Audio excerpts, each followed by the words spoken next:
BAPSના અવિચળ પાયા. સ્વામિનારાયણ ભગવાનની જય, અક્ષર પુરુષોત્તમ મહારાજની જય, ગુણાતીતાન સ્વામી મહારાજની જય, ભગતજી મહારાજની જય, શાસ્ત્રીજી મહારાજની જય, યોગીજી મહારાજની જય. શતાબ્દી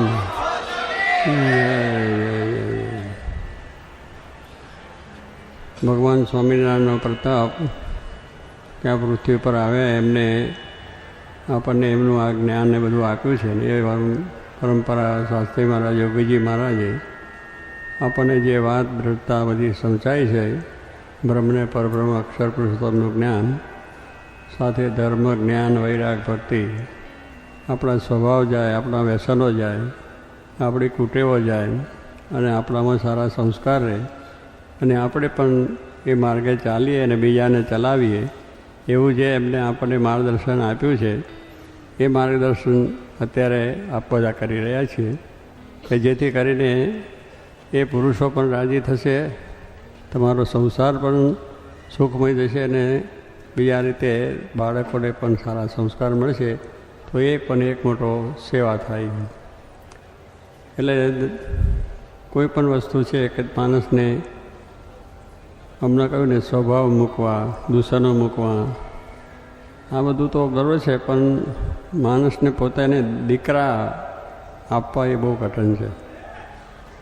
કારણ કે એને પોતાની આશા હોય કે છોકરો ભણાવી ગણાવીને તૈયાર કર્યો હોય તો આપણે વૃદ્ધાવસ્થામાં આપણી સેવા કરશે, આપણને એ કરશે, એટલે ઈચ્છા હોય.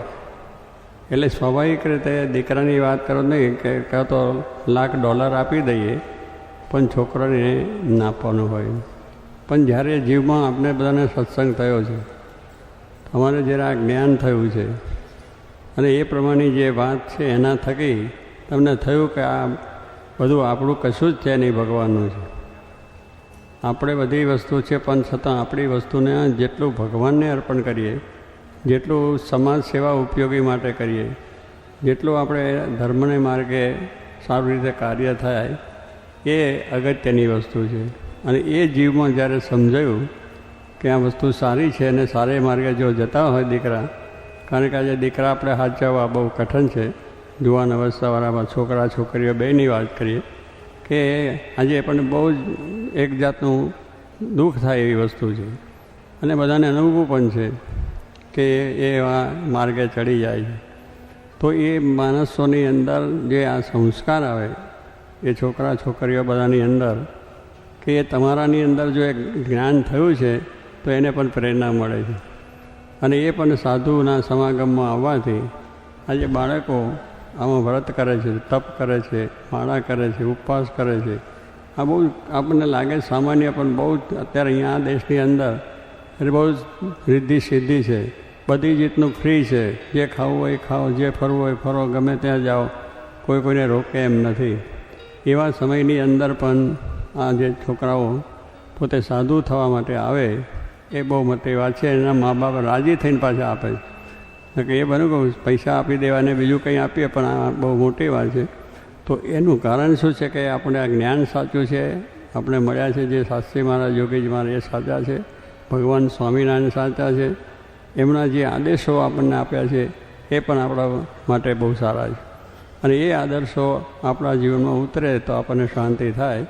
એવી રીતનું આ આપણા પ્રત્યે છે જ કે આપણી આ સમર્પણની ભાવના, એના તકરીને આપણે પોતે તો ભગવાનની આજ્ઞા પ્રમાણે ગ્રસ્તમાં રહીને સેવા, ભક્તિ, નિયમ, ધર્મ, આપણે એ પ્રમાણે આ મંદિરમાં આવું ઉત્સવો કરવા, આ કરવું, તે કરવું, એ બધું આપણે કરીએ છીએ. અને એનાથી આપણને એવું બળ મળ્યું છે, નિયમ, ધર્મ, આજ્ઞા, ઉપાસના, બે વસ્તુ દ્રઢ કે જેટલી ભગવાનની આજ્ઞાની ઉપાસના દ્રઢ થાય, જેટલા નિયમ ધર્મ આપણા જીવનનો દ્રઢ થાય, એટલો આપણને જગતથી વૈરાગ થાય છે, જગતનો મોહ છૂટે છે, જગતની આસક્તિ છૂટે છે. અને આપણે એ રીતે ભગવાનને રાજી કરવા માટે આપણે હંમેશા તત્પર રહીએ છીએ. અને એ રીતે આપણા બાળકોને પણ આપણે સંસ્કાર આપીને કરીએ છીએ. તો આ મોટો આપણું કાર્ય દિવસે દિવસે વૃદ્ધિને પામ્યું છે. એનું મુખ્ય કારણ એ છે કે શાસ્ત્રી મહારાજ, યોગી મહારાજ જેવા એક સાધુતા એમની અંદર એક જ એમને પોતે સાધુતાનો માર્ગ રાખ્યો હતો કે આ જગતનો મોહ નહીં, મમતા નહીં, આસક્તિ નહીં, કોઈ પણ પ્રકારનો બીજો નહીં. દરેકનું ભલું થાય, દરેકનું સારું થાય, દરેકનું કલ્યાણ. એમાં કોઈ નાત, જાત, ભેદ, ધર્મના કોઈ રાખ્યા નથી. ગમે ધર્મનો, ગમે નાતનો, ગાતનો, કોઈ દેશનો, તો એ બધાનું સારું થાય. અને એ રીતે એમની ભાવના હતી. એટલે માણસોની અંદર એ રીતનો એમને પછી આ પ્રમાણે વાતોચીતો કરી અને એવો પ્રેમ આપ્યો. આજે બાળકોને બીજા ઘરની અંદર આપણે છે કે પ્રેમ નથી મળતો એટલે ઘણી રીતે માણસ છોકરાઓ પણ પ્રેમ એ બહુ અગત્યની છે કે એને વહાલ કરવું એ અગત્યની છે. તમે સાંજે થોડા રાતની જે ઘર સભાની વાત કરીએ છીએ એ ઘર સભાને કરવાથી આપણો આ સત્સંગ વધ્યો છે ને સાધુતા, જોગી મહારાજ શાસ્ત્રી મહારાજની સાધુતા હતી કે કોઈનું દુઃખ કરવું ને કોઈને ત્રાસ નહીં, બધા ધર્મોને આદર આપીને પોતે આ વાત કરી છે. તો એનાથી લોકોને પ્રેમ થયો છે, ઉત્સાહ થયો. એટલે બાળકોને જેટલો પ્રેમ આપીએ એટલા એને આપણા તરફ અને આ સત્સંગમાં પાછા આવે છે. તો અત્યાર સુધીનો જે આખું કાર્ય આપણે વધ્યું છે અને હજુ વધવાનું છે. બધાની ઈચ્છા પણ છે, આપણી ઈચ્છા છે. અને જોગી મહારાજે આપણને આશીર્વાદ આપ્યા છે. જોગી મહારાજે આશીર્વાદ આપ્યા છે કે આ આખા બ્રહ્માંડમાં સત્સંગ કરાવો. એમના સંકલ્પ બહુ મોટા છે. પહેલું તો મહારાજથી જ લઈએ. મહારાજ શ્રીજી મહારાજ પણ સંકલ્પ કર્યો છે, ભગવાન સાક્ષાત એમને ત્યાં ધોરાજીના વડ નીચે, કે આ પ્રમાણે કેટલી મનવારો ભરવી. એક મનવારમાં 100 અભિયાન આવી જાય અને એવું બધું ગણતરી કરીએ તો કરોડ અબજો માણસની વાત થઈ જાય. એટલે શ્રીજી મહારાજે સંકલ્પ કર્યો છે કે મનવારો ભરીને કરવું અને તેવા બધા મને કરીને પણ ભગવાનનો સંબંધ કરાવી દેવો, એનું કલ્યાણ કરવાની વાત કરી છે. ગુણાત્યાન સ્વામીએ પણ કહ્યું છે કે આ પ્રમાણે સત્સંગ હજારો કરોડ કામ બગાડીને એક મોક્ષ સુધારો. એમને કરોડની વાત કરી છે કારણ કે એની મહત્તા એ હતી એમની પાસે અને એ પોતે આવા સમર્થ હતા એટલે આવા સંકલ્પ કરી શકે. ને કે આપણે તો શું સંકલ્પ કરી શકીએ? આપણે મનુષ્ય છે, મનુષ્યના સંકલ્પ કેટલા થાય? બહુ થાય. તો મને આ એક હું કરોડપતિ બની જાઉં, અબજોપતિ બની જાઉં, એથી આગળ તો શું થાય? પણ એ આપણા સંકલ્પ છે એટલા છે. પણ અમને તો એટલા બધા છે કે જે આપણાની અંદર આપણે સમજી ના શકીએ અને મનાઈ ના શકીએ એવા સંકલ્પો છે. શાસ્ત્રી મહારાજે પણ આવો સંકલ્પ છે કે આ અક્ષર પુરુષોત્તમનું જ્ઞાન છે એ દરેક મનુષ્યો સમજે અને એમના જીવન વિશે દ્રઢતા થાય. અને પણ જોગી મહારાજે તો બ્રહ્માંડની વાતો કરી. અને આ સંતો જે બનાવ્યા, ડૉક્ટર સ્વામી, ઈશ્વર સ્વામી બધા બેઠા છે અત્યારે, ત્યાગલો સ્વામી, એ બધાને એમને એ જ કહ્યું છે કે આપણે બ્રહ્માંડમાં સત્સંગ કરવો છે. ફરી આ પ્રમાણે આખું મુંબઈ રંગવું છે, આખું સુરત રંગવું છે, અમદાવાદ રંગવું છે. ફરી પાછું કહ્યું કે આખા ભારતને રંગવું છે અને કે ભારતની આખી દુનિયા રંગી નાખવી. એટલે એમના વિચારો બહુ બ્રોડ મોટા હતા કે એ આપણને થાય કે આવું થતું હોય છે, પણ થાય છે. આપણને થાય છે, જોયું છે કે આપણે આફ્રિકાની, અમેરિકાની અંદર આપણે ક્યાં આપણે સહેજે જ આપણે જ્યારે જોગી મને આશીર્વાદ આપ્યા અને આપણે કેશી પટેલ અને પેલા હતા ભગુભાઈ આપણા હતા અને શિવદાન પેલા કુંજ જોઈ હાથ, આટલા 3 જ આપણા સત્સંગ 1 મિનિટ 3. અને એ અહીં આવ્યા તે ઘડી અહીંયા એમને મોટરમાં બેસવાનું ના મળે, તે ઘડી જતા હતા. અને સ્વામીએ પછી સાધુ મોકલ્યા, પણ તે કહે તે ઘડી આપણી સગવડ જ નથી કે કેમ કરવું, શું કરવું, કંઈ નહીં. પણ જોગીમાનો સંકલ્પ હતો કે કહી શકે જાઓ, ત્યાં જાઓ અને સત્સંગ વધશે અને ખૂબ થશે, તમારે ત્યાં મંદિર થશે. આવું બધી વાત એમને કરી. હવે તે ઘડીએ તો કોઈ સંકલ્પ ના થાય ને કે સમજાય ના. પણ એક જોગીમાનો સંકલ્પ કેટલો બળ્યો છે એ આપણે હું તમને વાત કરું કે ચિન્મયાનંદ સ્વામીનું નામ તો આપણે બધાએ સાંભળ્યું છે. બહુ વિદ્વાન ને બહુ પંડિતને ગીતા ઉપર સારા પ્રવચન આપતા. એ જ્યારે આપણે ન્યુયોર્કની અંદર મંદિર પહેલાં કર્યું, પેલા એની અંદર ભંડારી કેમ કરે એટલે બેઝમેન્ટમાં કર્યું. તે ઘડી આટલું બેઝમેન્ટ હતું, કંઈ બહુ લાંબુ નહોતું.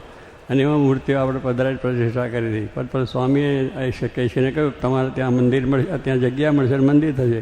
પછી એ જગ્યા આપણને અત્યારે મંદિર છે તે મળી. ત્યાં ખાતમુહૂર્ત કરવાનું હતું. ખાતમુહૂર્ત વખતે ચિન્મયાનંદ સ્વામી આ દેશમાં હતા. એમને આ ખબર પડી, આપણે આમંત્રણ આવ્યા. એ ખાતમુહૂર્ત કરતાં ત્યારે એમને કહેલું કે હું અહીંયા આગળ ઘણા વખતે આવું છું, પણ હજુ એક જગ્યા મેં નક્કી કરી શક્યો નથી. અને આ પ્રમાણે આ જોગી મહારાજ અહીંયા આવ્યા પણ નથી અને કોઈ વખત આ દેશની એમને એ કર્યું નથી. છતાં પણ એમનો એક સંકલ્પ કે અમેરિકામાં સત્સંગ થશે એનું આજે આ ખાતમુહૂર્ત થાય છે. હું એક મકાન કરી શક્યો તો ખાતમુહૂર્ત થાય છે. એટલે કહેવાનું શું છે કે આવો સંકલ્પ કે જોગીમાનો સંકલ્પ એમને થયું કે જોગીમાના સંકલ્પ બહુ બઢિયા કહેવાય કે જેથી કરીને આ થોડા સમયમાં મંદિરનું થયું ત્યારે કહેવાનું છે કે પુરુષને આપણે ટેડે લાગે કે આવું તો કંઈ થતું હોય છે, પણ થાય છે અને જોયું છે. આ મંદિરો જે કરવાનો છે, જે આપણી પહેલીની એની પરિસ્થિતિ સમજીએ કે આપણી પાસે પૈસા નહોતા, કોઈ જાતની સગવડ નહોતી. મંદિરો હમણાં જોગીમાનું આપણે વાંચીએ છીએ તો કેટલી મુશ્કેલીઓ હતી, અને કોઈ સાથ સહકાર નહીં, કોઈ આવકની વસ્તુ નહીં. 2-5 રૂપિયા સારું, 10 રૂપિયા સારું, 50 રૂપિયા સારું આપણને કેટલીક વાતો કરવી પડે. એટલે કહેવાનું શું છે કે એ બધી વસ્તુનું કારણ શું છે કે વાત સાચી છે અને વાત દરેક સાચી છે. શાસ્ત્રી મહારાજ પોતે કહેતા કે સાચે દેવડે ઘંટ વાગે. તે જ્યારે લોકો નીકળ્યા ત્યારે કે આ શાસ્ત્રી શું કરવાના છે, અને કંઈ એમને ઠેકાણ નહીં રહે. પણ શાસ્ત્રી મહારાજનું જ્ઞાન સાચું હતું, અક્ષરને પુરુષોત્તમનું જ્ઞાન સાચું, અને એ જ્ઞાન સાચું હતું. તો સ્વામી કહે છે કે સાચે દેવડે એટલે જે આ મંદિર થયું છે, તે મંદિરમાં મૂર્તિઓ છે તો આપણે સેવા થાય, પૂજા થાય, દર્શન થાય, એને માટેનું કાર્ય કરીએ. કારણ મંદિરમાં ભગવાન બેઠા છે એ સાચું દેવળ. પણ ભગવાન બેઠા ના હોય તો ભલે આરસનું મંદિરને બધું સારી કારીગરી હોય તો એને ખંડેર જ કહેવાય કે એની અંદર ભગવાન નથી. ભગવાન જેમાં છે એની કિંમત છે, ભગવાન નથી એની કોઈ કિંમત નથી. તો દરેકની અંદર આપણે જોઈએ તો ભગવાનની જો દ્રષ્ટિ થાય તો પછી આપણને ભગવાનનું સુખ મળે, ભગવાનનું એ થઈ જાય છે. આજે જોગીમાની દ્રષ્ટિ દરેકમાં ભગવાન જોવાની હતી. એટલે શું કે દરેકની અંદર ભગવાન જોવે છે તો એમના પ્રત્યે પ્રેમ થાય, અને આપણે પ્રેમ પ્રમાણે આપણું કાર્ય થાય છે. તો એવા પુરુષ આપણને મળ્યા છે. એટલે એ રીતનું જ્ઞાન જે એમને છે, એમનો આવા વિચારો છે મોટા, એ વિચારોની અંદર બધા ધીરે ધીરે આપણે આ સત્સંગમાં જોડાયા છે કે આવી મોટી સભા કરીએ છીએ, આવી મોટી માર્કેટો થાય છે, મોટા હોલ થાય છે. હવે એ હોલની અંદર આપણે બધા સેવા અને આ સત્સંગ કરાવીએ છીએ. કેમ કે એમના સંકલ્પ છે એ કરે છે. એટલે આપણે જાણું કે આપણે શું કરી શકીએ. આપણે એમ લાગે કે આપણે તો સામાન્ય માણસ છે, પણ સામાન્ય નથી. તમે ભગવાનના આશ્રિત થયા છો એટલે તમે શું છે કે તમે પણ એક મહાન ભક્ત થયા છો, તો તમારા દ્વારા પણ સત્સંગ થશે. જોગી મહારાજ કહેતા તમારા દ્વારા સત્સંગ થશે, સત્સંગીઓ દ્વારા સત્સંગ થશે. એટલે એવા હમણાં આશીર્વાદ છે. એ આશીર્વાદથી આપણું કામ ચાલે છે. અને ભવિષ્યની અંદર પણ આપણે બધાને અત્યારે સંકલ્પ છે કે અમારે 10 વર્ષ થયા છે અને આગળ બધા કેટલામાં થશે શકે. તો આ પૃથ્વીનું તર રહે ત્યાં સુધી સત્સંગ થવાનો છે, રહેવાનો છે અને ચાલવાનો છે. આપણે તો શ્રદ્ધા અને વિશ્વાસ, મોટા પુરુષના વચનમાં શ્રદ્ધા અને વિશ્વાસ, ત્યાં તો કંઈ ચાલે નહીં, આ તો બધું ઉડી જશે ફલાણું ઠીકનું. શાસ્ત્રી મારું મંદિર કહેતા કે મંદિરો કંઈ ના થાય, પણ ત્યાં બધે તો થશે. પણ કહેવાનું શું કે એમને શ્રદ્ધા હતી અને એમને દીર્ઘ દ્રષ્ટિ હતી ભવિષ્યની કે આવું થવાનું છે. અને એ બોલતા હતા તો સાચે દેવડે ઘંટ એટલે મંદિરો થયા, સત્સંગ થયો. આ બધા મંદિરો છો, તમે બધા બેઠા એ બધા જ મંદિરો છો. કારણ કે તમારામાં ભગવાન છે, અને ભગવાન બધાને દર્શન થાય છે તો એકબીજા પ્રત્યેનો પ્રેમ થાય છે. એટલે આપણે મંદિરો થયા છે, સત્સંગ થાય છે, સભાઓ થાય છે, એ બધી જ વસ્તુની અંદર એ છે. તો આવા મોટા પુરુષના વચનમાં વિશ્વાસ રાખીશું તો આપણને સારું કામ થશે. વિશ્વાસ એ વાહન ચાલે છે. એટલે તે આપણે કહ્યું કે મંદિરોથી સત્સંગ થાય છે, શાસ્ત્રોથી થાય છે, સંતોથી થાય છે. એટલે સંત છે પણ સાચા સંત મળે તો જ આપણું કામ થાય છે. અને શાસ્ત્રોમાં લખેલી વાત સાચી છે એ પણ આપણા દિલનો થાય. અને મંદિર ભગવાન બેઠા એ પણ સાચું છે. તો આવું જે આપણામાં સમજણ આવે, આપણાની અંદર ડરતા થાય. તમને વેપાર ધંધો કરો છો તો ધંધાની અંદર પૈસા મળવાના છે તો પૈસા નાખો છો, કરોડો રૂપિયા નાખો છો. બેંકમાં પૈસા આપવા જાઓ છો, બેંકમાં પૈસા મૂકો છો, વ્યાજ આપો. હવે બેંક તૂટી જશે, પૈસા જતા રહેશે એવો વિચાર આપણે નથી જ આવતો, મૂકે છે. હવે એની અંદર કોઈ વખત આગું પાછું થાય ખરું. એટલે સત્સંગની અંદર કંઈ પણ કોઈ પ્રશ્ન બન્યો હોય એટલે બધો સત્સંગ બગડી નથી જતો, એ તો તાજો જ છે. અને આપણું ભૂલ છે, ભૂલના કારણે બધું બનતું હોય છે. તો આપણે એક વસ્તુ છે કે એની અંદર જેમ વિશ્વાસ છે, પૃથ્વીમાં દાણા નાખીએ છીએ, અનાજ પાકે છે, ધંધામાં પૈસા નાખીએ છીએ, કરોડ રૂપિયા પ્રાપ્ત થાય છે. એટલે દરેકની અંદરથી આપણને મળે છે. એક સામાન્ય પૃથ્વીમાંથી મળતું હોય, બેંકમાંથી પાછું જો મળતું હોય, તો ભગવાનને આશ્રય જવાથી આપણને આપણું મોક્ષ કેમ ના મળે? મળવાનો જ છે. ડરતા છે, વિશ્વાસ. તો વિશ્વાસથી આપણે કામ કરીએ કે જેથી કરીને આ સત્સંગ છે એથી અનંતનો સત્સંગ વધશે. અને તમારો બધાનો પુરુષાર્થ છે, પ્રયત્ન છે, તન મન ને ધન ત્રણેય પ્રકારે અત્યારે જોઈએ છે. આ નાના મોટા ભાઈ સાથે રસોઈઓ કરે છે ને બધું સેવાય કરે છે ને બધું છે. એટલે તનથી સેવા થઈ જાય, એટલે દેહે કરીને સેવા થાય. અને કોઈને પૈસા હોય તો પૈસાથી સેવા કરે. એટલે તન અને મનની અંદર પાછી મનથી સેવા થાય. કે મંદિરમાં મનથી શું થાય કે આપણે આ બધું શું પણ આપણે ના થાય તો કંઈ નહીં, પણ મનથી એક સારો સંકલ્પ કરો કે આ કાર્ય બહુ સારું છે અને આ જે થાય છે પણ સારું છે, એટલે એટલું જ આપણે કરીએ તોય આપણું કામ થઈ જાય. આપણું એટલું જ કામ પણ થઈ જાય છે. તો કહેવાનું શું, સારા કામની અંદર થોડું કરો તો અનંત ગણું થઈને આવે છે. આપણે એ શાસ્ત્રનો મત છે. તો મહારાજને સંભાળીને આપણું કાર્ય ચાલુ રહેવાનું છે, રહેશે, એમના સંકલ્પો છે. પણ આપણે જે દેહે કરીને અત્યારે અહીં આવ્યા છે તો આપણે આપણી તન મનને ધનથી જેટલી સેવા થાય એટલી આપણે કરવાની છે.